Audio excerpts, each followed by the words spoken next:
Okay, hi everyone. So my name is Roy Dong. I am the only current grad student speaking in the seminar, and I think, to the best of my knowledge, the only person giving a talk about privacy in and of itself. So that's sort of a lot to represent in the next 15 minutes, and I'll try and do my best to do it justice. My goal in this talk is to give a helicopter view of our work in privacy. I'm not going to have a lot of chance to go into the detailed results, but hopefully you'll get a sense for some of the projects that are going on. And I think privacy is a really great example of some of the things we were talking about today and yesterday. Privacy really is a societal problem with a technological component, so that links back to some of the things that were discussed over dinner and at the panel yesterday. And sort of seeing it as a societal problem, I first want to start off giving a brief history of privacy from a legal perspective. Privacy was first considered legally in 1890 in this paper, The Right to Privacy by Warren and Brandeis. In its conclusion was that privacy is the right to be left alone. This is a direct quote, and it was that vague in the paper, and it also served as a legal basis of privacy for 70 years. This is coming at a time when the law was really concerned with just physical things. So you were being protected from having your physical objects stolen and being punched in the face, basically. And we were starting to grow a little bit of respect for the legal value of sensations. The authors put it in this really eloquent way, which is, from battery grew assault. So this is the time period when privacy was first being introduced to law. And that was sort of the standard until 1960. And here's a picture of William Prosser. He was actually at Berkeley. He was the dean of the College of Law from the late, let me check my notes, late 40s to early 60s. And he argued that privacy was sort of this general term that represented 4 different concepts that were captured by these torts. So appropriation of your image for some representation you didn't approve of, slander and libel in public press, public disclosure of information you didn't want disclosed, and intrusion upon seclusion, so breaking into your home. And this was sort of the standard for some time period after that. But recently, we've sort of seen the development of cyber-physical systems and the Internet of Things, and we're starting to see that there's this, we are now becoming more and more digital as people. We're more than our physical bodies. We are bits in a database that has a significant influence in how we perceive ourselves and live our lives. So the definition of privacy had to be updated. So there's a lot of current work right now. I don't have the time to go into it. But the work I'm going to talk about briefly is an article by Helen Nissenbaum, who's right now a scholar at NYU. And she talks about privacy in terms of spheres of life and norms of information flow. So when I say something to a friend or my boss or a doctor, I have different expectations on how that information is going to flow and where it's going to go. I started off this way and ended here for 2 reasons. One is to sort of give a sense that your average privacy definition has a lifespan of about 50 years.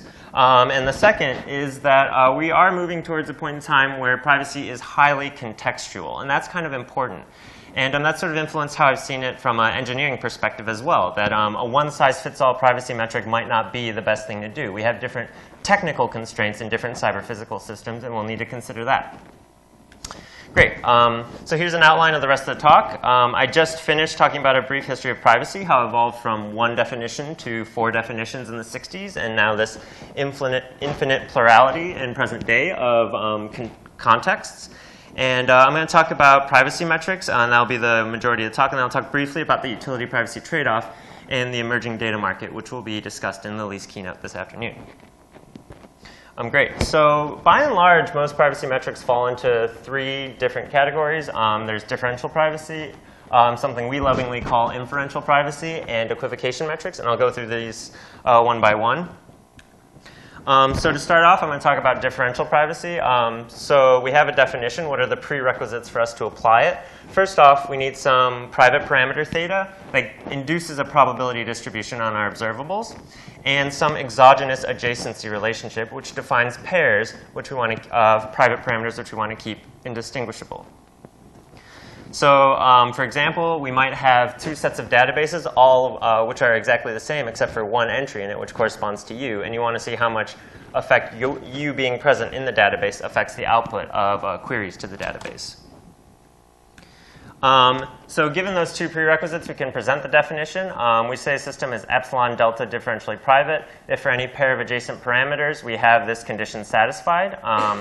So the smaller the value of epsilon, the smaller the value of delta, the more privacy we have.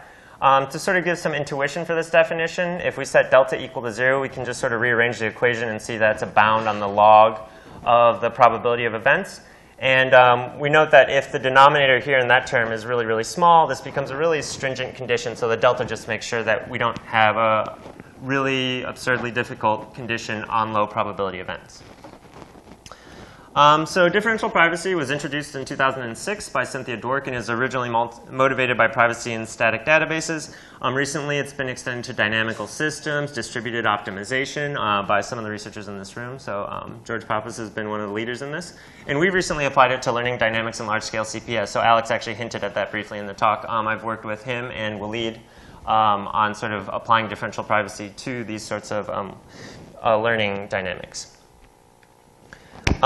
So kind of that's all I'm going to say about differential privacy for now. It's been the gold standard for database privacy. The crypto community absolutely loves it. The pros are that it models arbitrary side information because it's really just a condition on how the distribution of the observables change. It has nice composition theorem. So if you take one epsilon delta differentially private mechanism and cascade another one and another one, you still have some privacy guarantees. And the cons are that it needs an aggregate of a large population. You need a crowd to hide in. So if we were trying to apply this in the smart grid, we'd have to aggregate thousands of people and then sort of bill them as a unit. And we often need a noise source of a particular form. So if you look at some of the work I mentioned on the previous slide, if you look at all the extensions, they were very, very precise and careful about sort of how the problem fits together and where the noise comes in, just so you can apply differential privacy to it. Generally, the noise will have to be Laplacian or Gaussian. And in practice, for a lot of the applications we're interested in, this often means we have to add noise to sensor measurements before any adversary could observe it. And sometimes you can't really add noise for applications, which motivated us sort of introducing something we called inferential privacy, which is sort of what you would expect. Right now, we just assume the private parameter takes on finitely many values, and it has some distribution. And then we also have a model for how the observables change for a private parameter. And it requires good models of our system for this.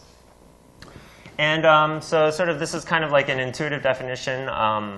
We call a model alpha inferentially private if for any estimator that takes in observables and maps outputs estimates of the private parameter, we have this lower bound on your probability of error.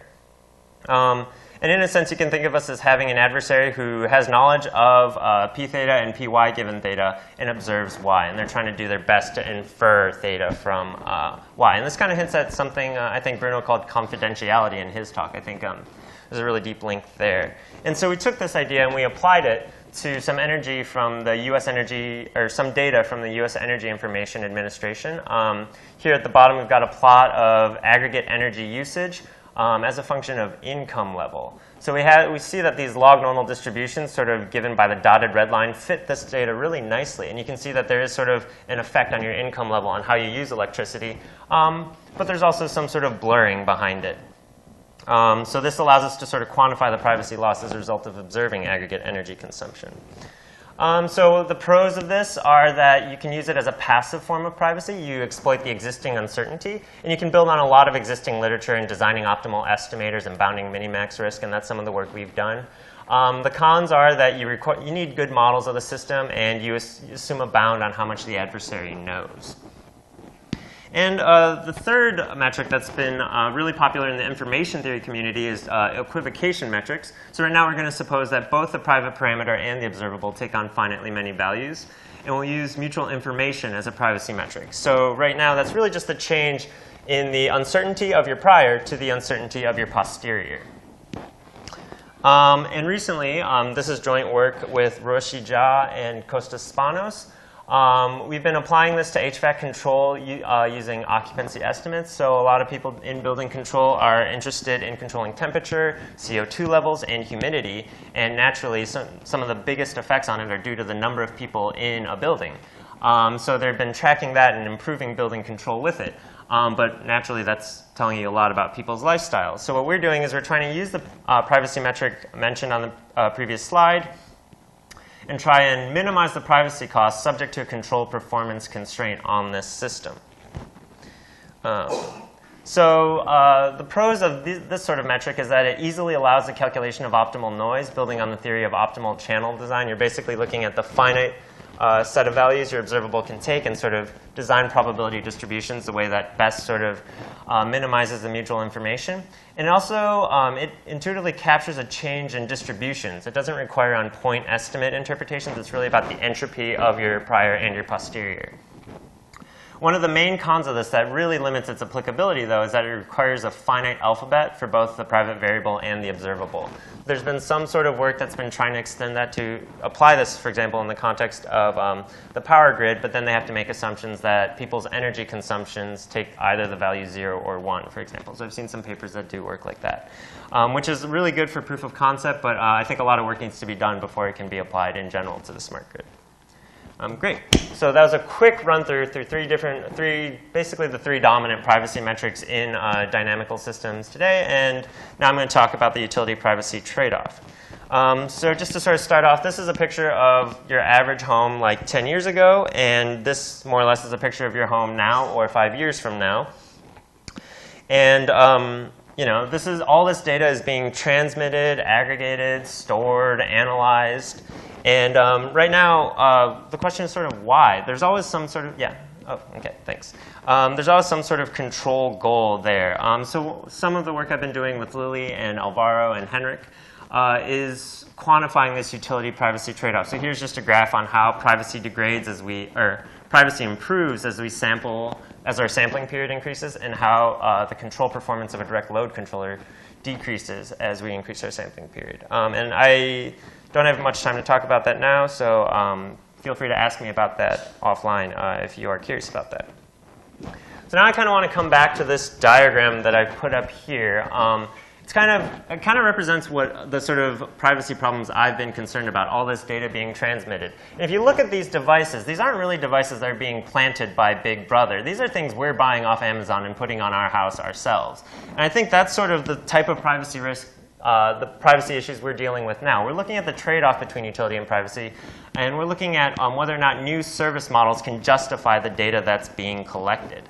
The question of privacy is really a question about the value of information, norms of information flows, and ownership. And really, I think the engineering analysis of it is really the analysis of new service models. So in closing, I really just want to say two things. One is that there is an emerging data market, and it's important to determine sort of what data is being transmitted, who owns the data, and what's at stake here. And the second thing I want to say in closing is happy birthday, Shankar.